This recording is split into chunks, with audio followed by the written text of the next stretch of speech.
Let's now go across to Hetal Gandhi of CRISIL. She's now joining us. Thanks, ma'am, for taking out time for us. A lot has been spoken about what's happening to the second wave, the mini lockdowns or the state lockdowns which are happening in. What do you think will be the impact in the near term? Does it stop the recovery or delay the recovery?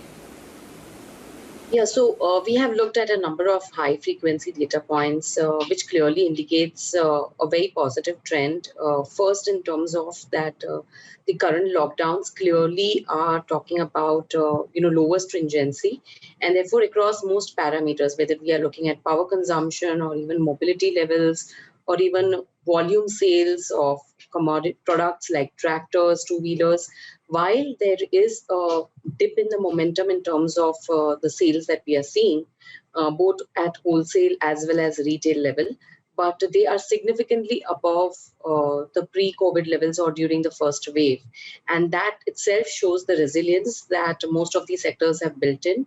They are much better prepared today for the second wave as compared to what they were during the first wave. So from a supply chain point of view, from a logistics point of view, clearly, that is extremely positive. We do believe that there would be some kind of a momentum dip up, but we believe that there can be a catch-up that can happen in the second half of the year. And there are indicators which do show some kind of positivity, which will support the recovery curve.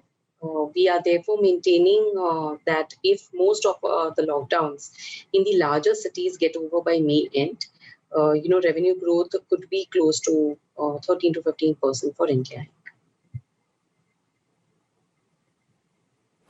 When we just talk about the situations of lockdown, see, cash flows gets impacted off, certain sectors. A lot of MSME players, salary cuts do tend to happen for a month or so. Do you think it will have an impact as far as collections is concerned? Do you think another round of moratorium or, any such things would be needed? Or if things just get controlled in the month of May, it should broadly correct itself? So we do believe cash flow mismatches happen. And again, over there, larger players have shown much more resilience than the MSME players, which has been clearly exhibited from results which have been posted by large, mid-size and smaller players over the last 1 year. And therefore, higher support is needed from the MSME point of view is what has been a clear learning from the last 1 year. We believe that localized lockdown reduces the impact substantially. And we also believe that given that the world now is in different phases of lockdowns, there is some kind of a support that is happening in categories. So say, for example, exports, we have seen this time, have continued to maintain momentum and in fact are providing support to the domestic industry because, growth rates as well as absolute numbers are showing significantly higher numbers than what we're getting reported last year. So in a way, support to MSMEs who have export exposures would come out from that side. Working capital requirements, again, we have seen a lot of resilience was being shown across corporate India last year. But yes, definitely MSMEs would require higher support, I would say, or are worse off as compared to the mid and the large corporates. But the localized nature of the lockdowns in a way provides some kind of a respite in terms of the amount or the extent of impact.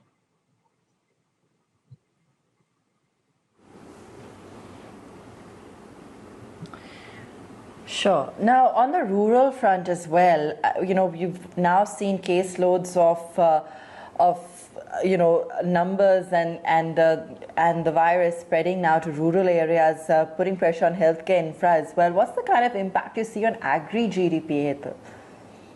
Yeah, so while quantifying on agri GDP is very difficult at this time because a lot of it would also be linked to how the monsoons play out. But yes, we have seen impact. Looking at numbers, and if you look at rural districts, which we define as those that have at least 70% of their population categorized as rural, we are seeing that in the second wave, the load share or the share of new cases is much higher in those districts. So, for example, last year after 3 months of the wave beginning, which is somewhere around in June also, we had only 16% of the new cases coming from rural areas.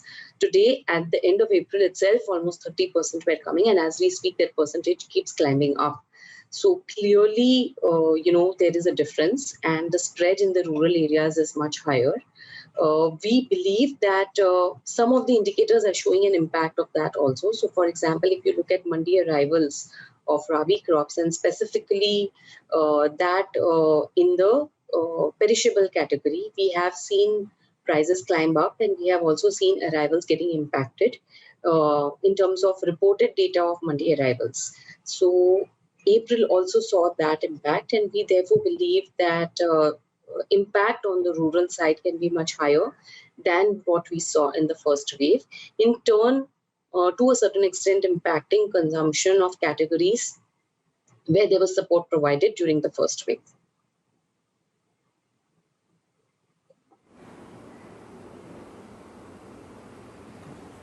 Okay. That's on the rural front then.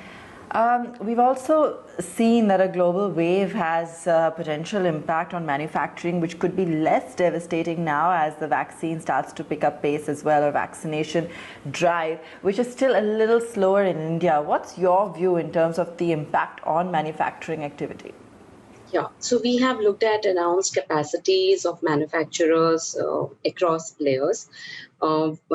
In line with commentaries which have been coming in from players in terms of time periods taken to set up those capacities, assuming a delay of around 1.5 to 2 months in terms of whatever are the announced plans as on today. If we look at ramp up of capacity plus supports that might come up in the interim from imports to a limited extent, we do believe that 50% of our population can be targeted to be vaccinated by the time we reach December. That is like a very good scenario to work with.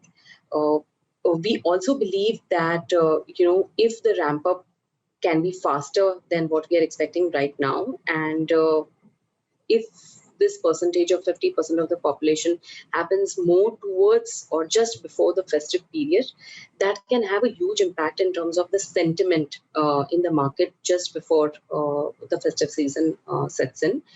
Second, the way the vaccination is all done is also going to drive that entire impact. So, for example, if urban areas, which is the top 20-25 districts or slash the tier 1 cities of our country, if they are vaccinated, and there is a high probability of that they would get vaccinated, large proportion of the target population would get vaccinated before the festive season. That would bring in a lot of sentiment cheer, thus helping us to have that traction in terms of pent-up demand being closed in the second half of the year. So we do believe that the vaccination drive is very critical. Anything that happens just before the festive season will bring about a cheer in terms of the overall sentiment of consumption in the urban markets, and 50% of our total population, which means a much higher number in terms of target population, should definitely be done by December.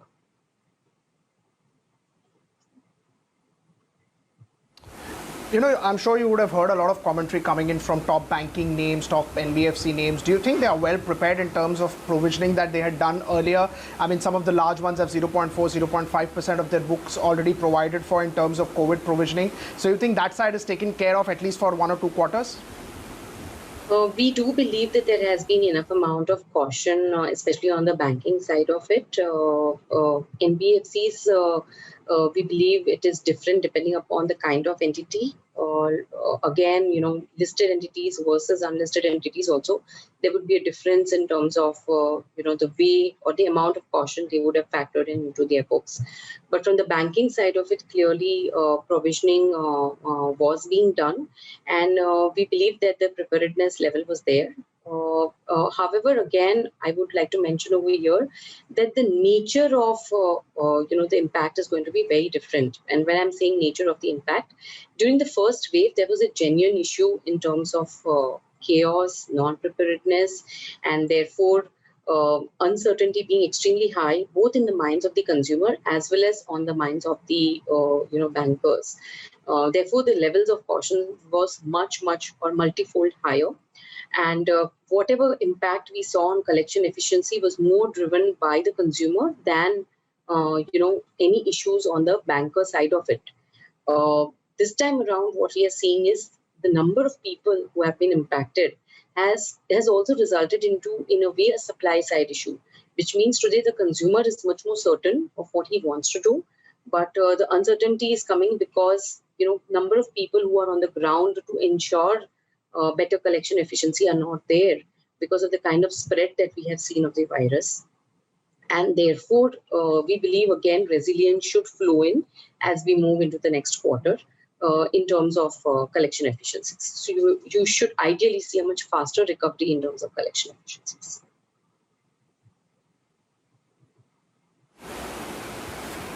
Right. Just in terms of demand, for pent-up demand, last time around, a lot of people are saying that there were some changes that took place. Economy was already on the verge of recovery, and that's why the pent-up demand was very strong. Do you expect this time around also similar demand patterns once things restart? It's going to be, so there is no single rule. Last time, if you see, FMCG were extremely resilient. You saw support coming from the rural markets. This time, we believe it would be the reverse way around. You would start seeing support coming from the urban market. Salary levels have normalized for any sector that is linked to the export side of it. We are already seeing signs of that in numbers which are being reported by IT services players. That confidence would flow into the salary levels of IT services employees, and in turn, their spending capabilities. So our sense is that this time actually the urban markets would support the recovery curve, and therefore you will see those categories of products seeing a much sharper or sound recovery curves rather than the ones which are dependent more on the rural side of it. Rural, we would be a little cautious till the times we see the complete sink in of the monsoons.